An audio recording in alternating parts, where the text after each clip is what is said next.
Hello, my name is Dr. Ryan Anderson. I'm one of the founders of Telos U, and this webinar today is to help you learn about a really important and powerful concept called collusions. This will be something that we'll be working with your son or daughter on during their time here at Telos, and it's something that we'll be working with you on as well, because this is such an influential dynamic. So before we dive into the idea of collusions, let's just kind of give a little bit of context and think things through together. So you sent your son or daughter here to Telos because you had concerns about their well-being, both now in the present and also in the future. And there's a lot of things that have led to them having the struggles that they're having. Some of it has to do with things that have happened to them in the past. They may have experienced traumas, social struggles over many years, or struggles at school. They may have things that are happening to them now. For example, they may be experiencing depression, anxiety, OCD, other symptoms and struggles, or things going on in their lives, like a loss due to a death of someone that they care about. And they also have things that they are doing. They may be engaged in patterns of avoidance, of self sabotage, self harm.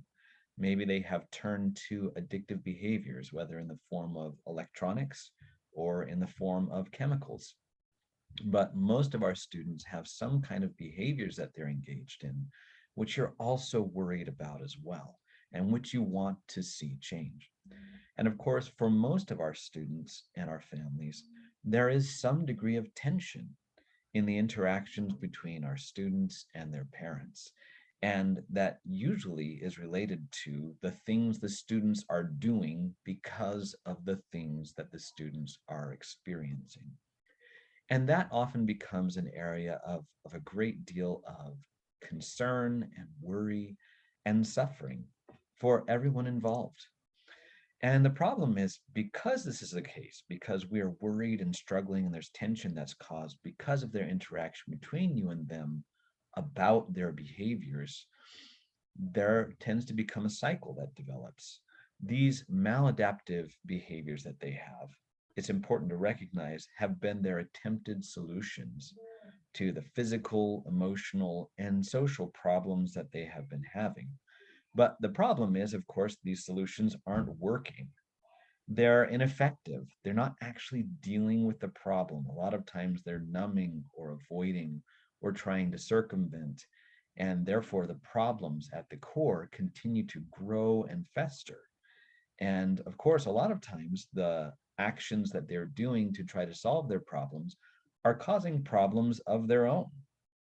And these are things that really, really create a lot of worry and concern for parents when you see your child engaged in this kind of behavior. And you kind of just want to tell them, hey, stop, you're making things worse. But it doesn't feel that way to them. And it's nowhere near that simple to help them gain that insight and to begin to go a different direction. So as our students come to us, they're faced with a couple of very specific challenges. One of the things that we have to do is help them unlearn what they have learned. We have to help them come to understand the actual problems they're facing. We have to help them explore what led them to try their attempted solutions. Why those attempted solutions? Why not others? What is it about those that drew them in? And then we have to help them come to an understanding that their attempted solutions are actually ineffective or even harmful. And you can imagine that that can be very difficult to accept when that's the case. From there, of course, we have the task of helping them to reduce or eliminate those ineffective solutions. And then they also have to learn, practice, and become confident with using better, more effective solutions. And for that to be sustainable, they themselves have to experience and feel that the new way of doing things is meeting their needs better than their old maladaptive way of doing things. So this is not a process that happens overnight. There's a lot of steps that go into it. There's a lot of emotional ins and outs and ups and downs. It's not a smooth curve upward towards progress. It can be messy, and that's okay. if we understand that's what it looks like along the way. But it's important to recognize this doesn't just happen with them on a personal level, with their own struggles. They have the same dynamics play out in their interpersonal relationships with peers, with teachers, and also in their relationships with you. So take a few moments here and just consider the following. I want you to take a moment to think about one of the struggles that your child has that underlies their behavior. So it's not, well, they lie or they act aggressively or they get angry or they're avoidant, but things like they're lonely or they have a desire for personal autonomy and they're not sure how to get it, or they want to feel powerful as an antidote to feelings of fear and anxiety that they have, or they have a desire to escape unpleasant emotions they're experiencing because they don't see a way to actually resolve those emotions. Now, when you think about that with those underlying things, now go back to thinking about the behavior and ask yourself, what has been their attempted solution to that behavior? And then compare and contrast that with your attempted solution to those needs, right?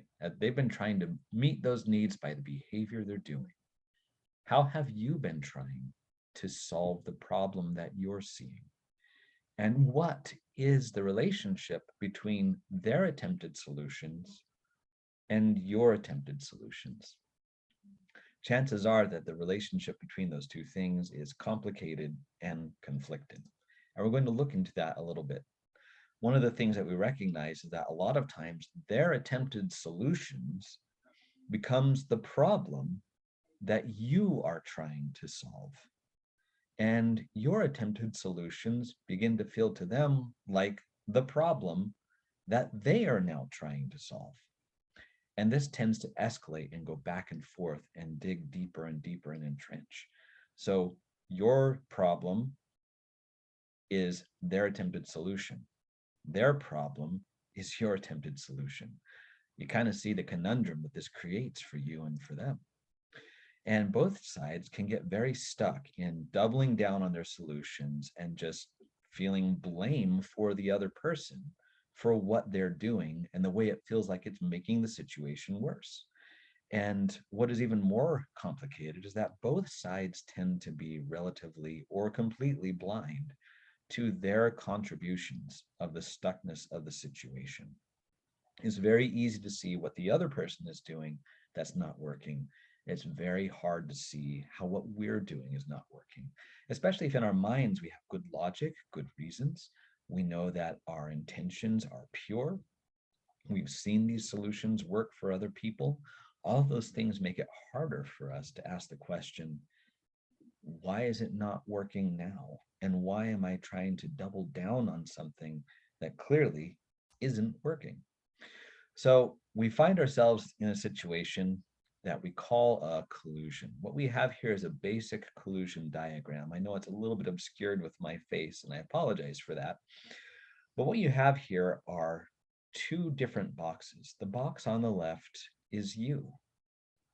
And you have the things that you're seeing, your perceptions, your thoughts, your feelings, and you have your actions. You have what your child is doing, their perceptions, their thoughts, their feelings, and the things they're doing. And as you'll notice, as the arrows between the two suggest, they are seeing what they are doing, let me say it that way, is the problem that you see, but they see it as the solution. What you are doing is the problem they see, or at least contributing to the problem they see. And therefore, the things they're doing are trying to solve that problem. Now, you'll notice on the side, there's room for allies. When we're feeling like we're in a position where other people are adding to our burdens, it's not uncommon that we may seek out other people to validate our perceptions, our thoughts, people who will tell us that what we're doing is right, that we're seeing things correctly, and that tends to help us double down in our positions. And they tend to do the same as well. And it is human nature to feel like we must be right if we have other people who see things the way we see things and who endorse the actions that we're taking. Now let's move this beyond kind of a basic structure and look at a specific example. But before that, let's just really take a look. You notice the circular nature. There's a circular causality going on here. A lot of people say, well, where did this start? That is actually maybe less of a useful question than what keeps this going. And what keeps this going is the way you see the situation and what you do, combined with the way they see the situation and what they do, and the interaction between those two things. So let's take a very specific real world situation. Now we're going to start here in the bottom right box, because this is usually what you're able to see the most. It's what your child is doing. So what are they doing? Well, they're avoiding going to school in this situation. They're avoiding doing homework. They're spending a lot of time avoiding you as their parents. They're even lying to you about school issues, and they're locking themselves in the room on their computer all day, all night. They're neglecting sleep. It just seems like they've locked themselves away in a digital fortress. And you see this as a problem. You are worried about this. Now, your perception of the situation is, look, my child is capable of doing their work, but they're choosing not to. You've reached that conclusion. And what you're seeing feels like a waste of your resources and their potential. So you may have thoughts like, well, they're being lazy. They just need to try harder. They're not even putting any effort into their homework. They're not asking their teacher for help. They're not asking me for help. They're not accepting my help when I offer it. And so you have a variety of feelings. I've just written down two. One may be fear about their future, but also anger about their actions. You feel like they are helping to hurt themselves with the things they're doing. They are helping to undermine their future. So this feels like a problem, and it leads you to want to do something to try to solve that problem. Now, you may prompt them to do their work. Another word for this that they might use is you may nag them. You may take away their computer. You may try to instruct them about the importance of school, which they might see as something that they lovingly call a lecture. You may try grounding them. You may also tell them to do the things that you felt worked for you when you felt you had struggles with school. Because if it worked for you, it seems like it should work for them. And you may also talk with the other parent or other co-parenting partners. You may talk with their teachers. You may discuss things with a friend.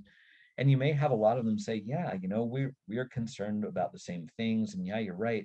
He's such a smart boy. She's such a smart girl that, all they need to do is just kind of apply themselves. And if they could just spend half as much effort as they do into doing their work as they put into avoiding their work, they'd be done in no time. Isn't it frustrating that kids are like this? And it reinforces the way you're seeing the situation, the way you're feeling about the situation. Well, on the other side of the box, as you are prompting / nagging, taking away things / punishing, instructing / lecturing, grounding / ruining their lives, and telling them to do things that worked for you / totally not understanding them from their point of view, what they see is that school is overwhelming. There is some kind of problem there that they're experiencing. It's not imaginary. They're not making it up. It's not about being lazy. And it may be that some of the requirements in school feel arbitrary. When am I ever going to use trigonometry? Why should I have to learn this? And also, my parents, they're pressuring me. I'm already feeling pressure from school, and now I'm getting pressure from my parents too. And so they may have a variety of thoughts about this. Well, all my parents care about are my grades. They don't care about me. They don't care about how I feel. They just want me to be their perfect little toy soldier and to salute and to go off and get straight A's and make my first $1 million by the time I'm 21. Otherwise, I am an embarrassment to them. Or they're just trying to make me be just like them. They're trying to clone me. They think I should be just like them. They always tell me just to do things the way they do things. It doesn't work for me. Or, this is stupid. I'm not cut out for school. Maybe actually I'm stupid. And so they may feel unloved, misunderstood. They may feel stupid. and not good enough. They may feel shame, like they're a failure. They don't know what to do with all of these emotions. So what do? They avoid going to school. Why? Because that's where they're experiencing these things. They avoid you. Why? Because they're experiencing these things from you. They lie to try to buy distance and time for themselves. And they spend time on the computer to try to not feel what they're feeling. They may talk with some of their friends who also struggle, who will say, yeah, parents are the worst. School is stupid. Let's just drop out and be pro Fortnite gamers, or whatever they're saying. They may be encountering groups online which are talking a lot about how school is this terrible thing which destroys people's souls and it's stupid and people shouldn't have to do it. They may have other friends who don't necessarily jump on the bandwagon of saying school is terrible, but they may treat them as fragile. They may reinforce their expressions of negative emotions. There's lots of different things that they could be experiencing. So you see, the more that you try to do the things that you're trying to do as a solution, the more overwhelmed and the more they feel like their problem grows. The more they engage in the things that you see that feel completely ineffective and self-defeating and make you worry about their future. And this tends to go round and round and round and to escalate over time. Now, you may have had this exact experience, but there are different flavors to this. This was an example of a confrontational one, where the parent is trying to engage to get their child to change their behavior. But collusions can also be enabling, where you're seeing your child as weak, ineffective, too fragile, too incapable, and needing to be sheltered from the world and from the demands of their life. Or collusions can also be distancing, where you are experiencing the child as a burden to you, and your actions are now about self-preservation in the face of a child whose actions are causing you distress. Or you may ignore it. You see a problem, but you just feel busy with other things, or you're just expecting they'll figure it out or grow over it. And so you just kind of leave them alone and don't engage at all. So these are all different ways that the collusion could work. But the whole point is that whatever you are doing to try to solve your problem is contributing to the problem they're trying to solve with the thing that's self-defeating, and vice versa. There's lots of different ways this can play out. So what do we do? How do you overcome a collusion? Well, first, you have to look at yourself. In fact, that's the best place to look for any solution. And there's a couple things you need to work on. One is knowing yourself. How do you tend to think and feel? What are your hopes and dreams for yourself, for your child? What are your vulnerabilities? You have them.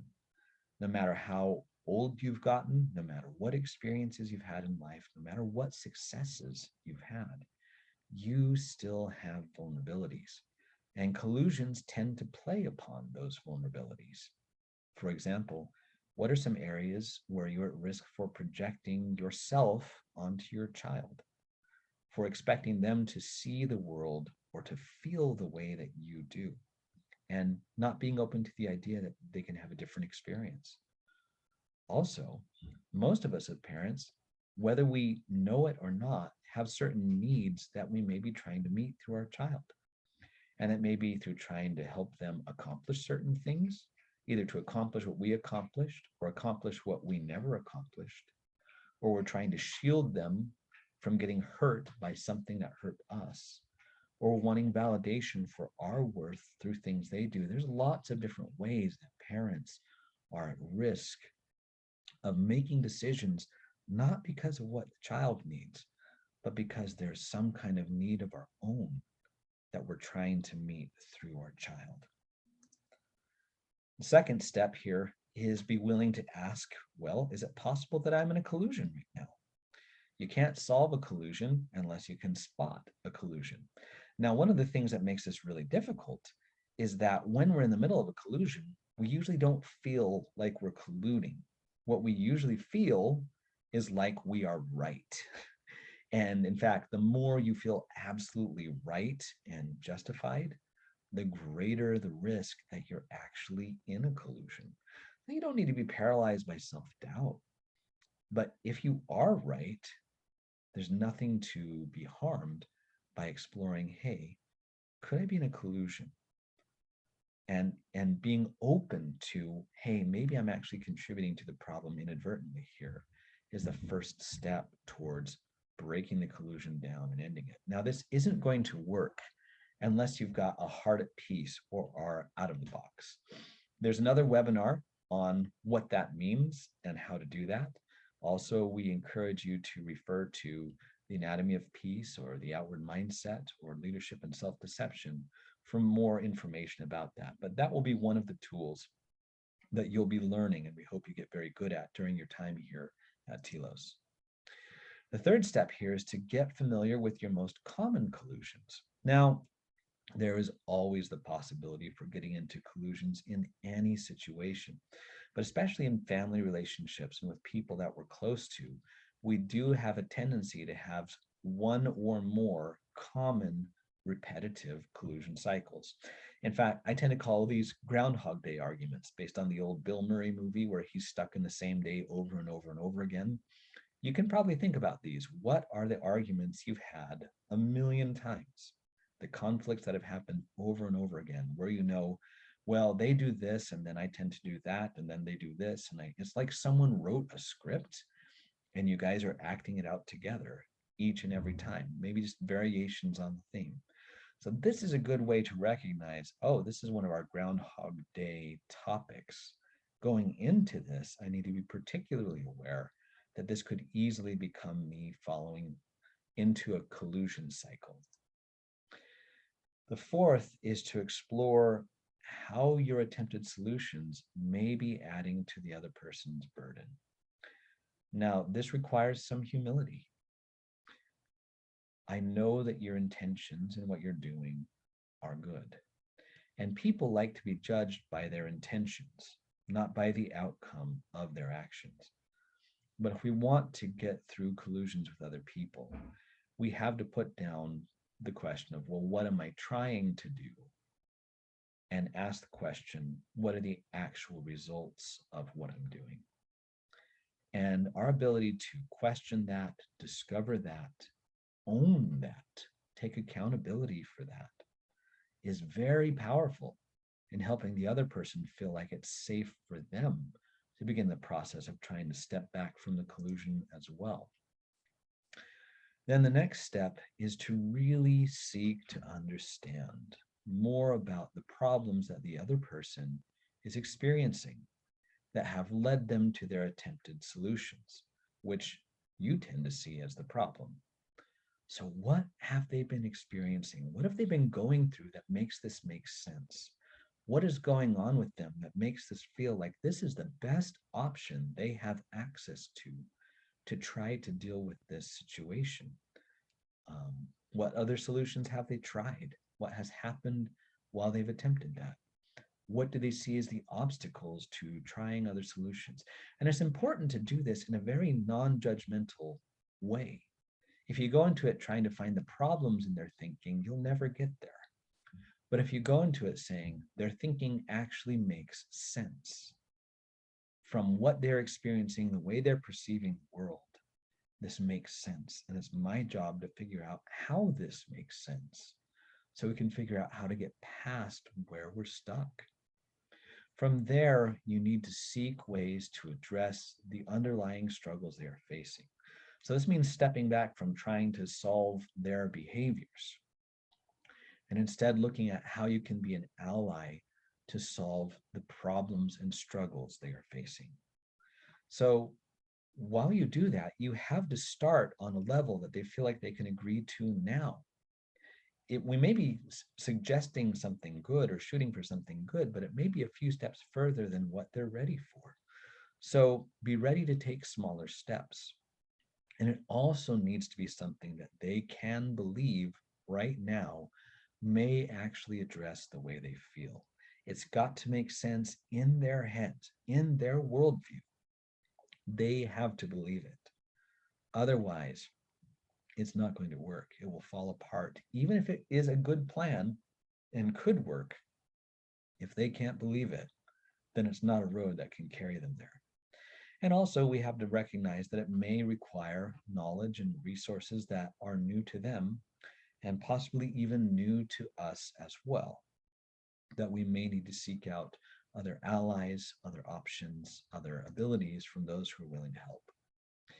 Now, there are a couple of overarching principles in the way that we approach collusions. One, always focus on the problem they are having, not on the problem they are giving through their behaviors.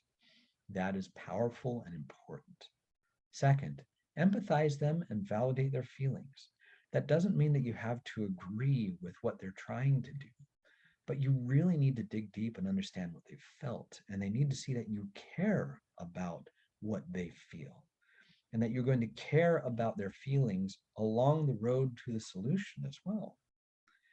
You need to seek to understand how their solution has made sense in their context, because that understanding is going to be crucial in building the ladder from where they are to a solution that's going to work better. Always work to repair and build the relationship. And a part of how you do that is you own how your attempted solutions have added to their burdens. You show how you care about that. You express sorrow and regret and a willingness to change and do things differently. And you show love and care and respect for them.